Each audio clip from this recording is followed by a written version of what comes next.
ఈ మద్యానికి బానిసల ఎంతమంది వాళ్ళ ప్రాణాలు పోగొట్టుకున్నారు, ఎంతమంది అవయవాలు చెడిపోయి ఈ రోజున వాళ్ళు అంటే చికిత్స చేసినా కూడా ఇంకా వాళ్ళకి నయం కాని పరిస్థితిలో బెడ్ రీడింగ్లో ఉన్నారు.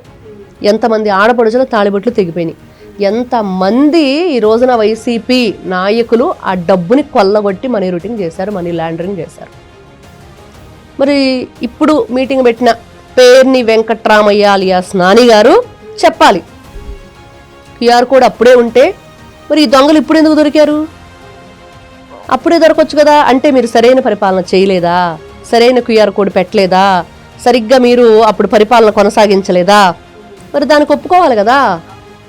పురంధరేశ్వరి గారు వెళ్ళి ఎందుకు మీరు ఓన్లీ క్యాష్ తీసుకుంటున్నారు అడిగినప్పుడు ఏం సమాధానం చెప్పలేదు ఎందుకు మీరు? మరి అప్పుడు సమాధానం చెప్పాలి కదా. ఇదిగో మేము క్యూఆర్ కోడ్ పెట్టాము, జే బ్రాండ్ అని చెప్పి క్లియర్గా కనిపించింది, ఇది తాగితే చచ్చిపోతారని కనిపిస్తుంది, దాంట్లో అర్థమైపోతుంది, దానికి ఇదిగో ఒక పద్ధతి కానీ తయారు చేసే విధానం కానీ అది ఏంటనేది కూడా దాంట్లో ఉండదు, మరి జే బ్రాండ్ మాత్రమే కనిపించిందని అప్పుడు చెప్పొచ్చు కదా.